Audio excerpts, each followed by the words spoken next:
Muito bem, caros amigos da Conexão de Ideias. Estamos aqui nesse canal, neste mesmo horário. Vamos trazer mais uma notícia não tão feliz. E as crises das startups, que nem o próprio Nubank escapou dessa, hein? Será que é algo passageiro ou é algo que realmente é para derrubar as startups do mercado? A gente trouxe esse papo para fazer essa reflexão junto com vocês. Mas antes de tudo, temos recadinhos. Como a gente pode falar, nosso apoiador oficial do canal é a Foremost, e então a gente tem desconto para vocês que seguem a gente. Foremost 10, só seguir lá no site, tem desconto de 10% em qualquer um dos produtos da Foremost. Se você não encontrar nada que você precisa ou quer lá no site, pode entrar em contato com eles que eles vão fazer para você as suas peças personalizadas.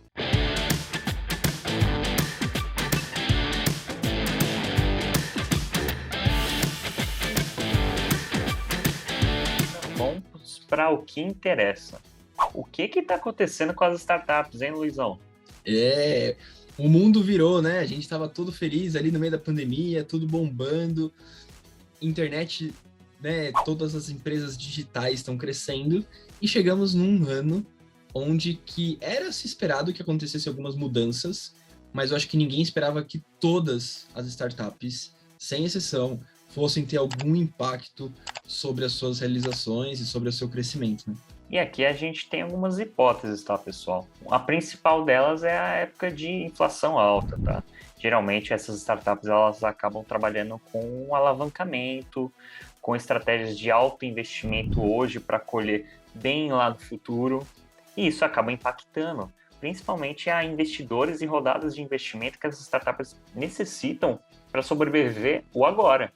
Por quê? Geralmente, como é que essas startups vão se sustentar em custos operacionais, ter uma sustentabilidade econômica dentro da própria empresa, se elas hoje ainda não lucram? Todo mundo quis surfar a onda da pandemia e aproveitar o crescimento digital do mundo inteiro. Uma das opções é que foram feitos diversos investimentos a qualquer custo, principalmente para poder manter as operações de pé e poder expandir a alta demanda que estava sendo gerada pelo mercado.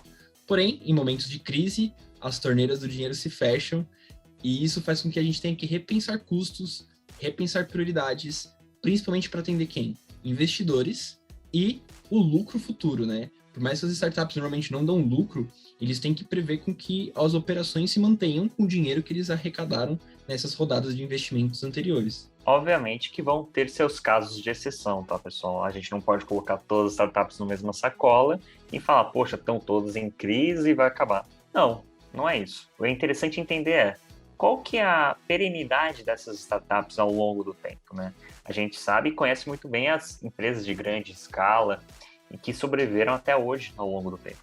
Mas e as startups? A gente sabe que as estratégias delas visam muito base.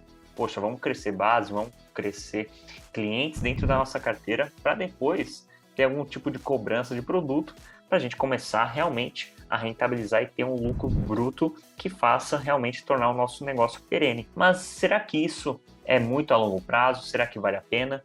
Talvez os investidores de hoje realmente estejam se fazendo essa pergunta.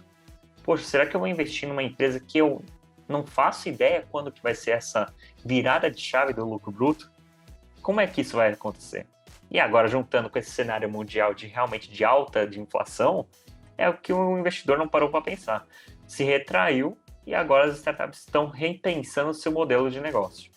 Exatamente. Isso tudo também a gente consegue ver o reflexo dentro do mercado de trabalho, né? Então, diversas startups fizeram os famosos layoffs aí, a gente pode ver em diversas mídias sociais, todo mundo comentando e falando o que está acontecendo após a sua saída da empresa, e a gente vê que isso já está impactando no que a gente chamava do grande mercado azul de oportunidades para o pessoal de programação, de desenvolvimento, de desenvolvedores. Porém, ainda é um mercado que está muito em aquecimento. Mas a gente está vendo que as empresas que estavam muito alavancadas e tinham colocado muitas pessoas dentro do seu negócio estão repensando se isso é sustentável a esse momento de crise. Então a gente está vendo diversas empresas ajustando custos para ter uma sobrevivência nesse período, porque o aumento dos custos dos juros básicos em todos os países impacta diretamente nos custos de dívida dessas empresas, dessas startups. Então, para eles poderem quitar ou continuar pagando a dívida e manter essa operação rodando, eles têm que aliviar um pouco os custos. E um dos principais, ou um dos custos mais pesados para todo mundo, é mão de obra. O headcount é um dos principais setores que acabam sofrendo com esse tipo de ação. Mas será que as startups já não estão repensando? Poxa, dá para a gente modelar? Eu acredito que eles estão passando por um momento de aprendizado, tá, pessoal? Acredito que essas startups não viveram um ambiente tão semelhante qual a gente vive hoje mundialmente. Então, talvez seja uma oportunidade, e aí vai o crédito da coisa. Não acho que as startups vão acabar, ou enfim, vão remodelar totalmente seu negócio. Mas eu acho que alguns aprendizados vão ser importantes. Por exemplo, aprendizados em termos de, poxa, vamos tornar os nossos processos mais robustos, vamos pensar um pouquinho mais na questão de ter aquela alternativa, aquela cartinha na manga realmente em casos em que o mundo não esteja tão favorável em altos investimentos. Eu acho que tudo isso vai ser levado em conta. E aprendizados de altas empresas mais robustas que talvez vão absorver, essas startups vão acabar absorvendo, como também essas empresas robustas absorveram aprendizados das startups em termos de agilidade e alta velocidade de desenvolvimento. É um momento de, como o Rodan falou, aprendizado e maturação dos negócios em si, né? Todas as grandes startups que são um pouco mais consolidadas, elas ainda não estão dando grandes lucros, mas já estão muito mais consolidadas com uma base de clientes bem grande dentro desse período que elas conseguiram crescer, são startups que estão realmente repensando em processos, reestruturando estruturas e revendo como que elas podem realmente já incorporar aí uma próxima fase, parar de ser uma startup e se tornar realmente uma empresa consolidada que vai pensar em ter lucros, dividendos e realmente ter uma geração de caixa muito mais saudável do que simplesmente crescimento. Então, a gente está vendo diversas dessas empresas aí se ajustando a essa nova realidade. E outra coisa também que aconteceu foi que todo mundo pensava que existiria uma realidade pós-pandemia que ia ser muito diferente de 2019.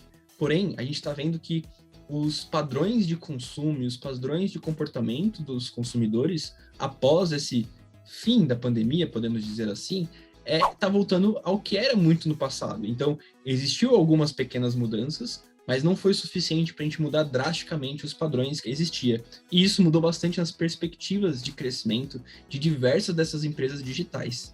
E isso está fazendo com que eles repensem o quanto eles cresceriam e o quanto eles iam ganhar de capital nesses próximos anos. Então tem algumas startups até tendo downgrade de investimento, de valuation no mercado, porque as expectativas que eles previam para os próximos 5, 6 anos, visando o crescimento que eles tiveram entre 2020 a 2022, talvez não vá ser sustentável para os próximos anos. Então isso impacta diretamente a valorização da startup e principalmente o quanto que os investidores vão estar querendo pagar por elas. E agora a gente quer saber um pouquinho de vocês. Se vocês fossem investidores, teria alguma startup específica que vocês investiriam?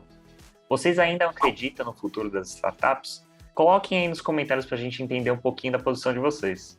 Então, se vocês também já investem ou gostariam de investir na maior startup brasileira, que é o Nubank, também coloca aqui, tô curioso para saber. Eu sou um sócio, já aviso para vocês. Tô feliz? Não sei. Vocês podem descobrir no próximo vídeo que a gente pode falar só sobre investimento. Então, a gente se vê no próximo vídeo de Conexão de Ideias. Valeu, pessoal!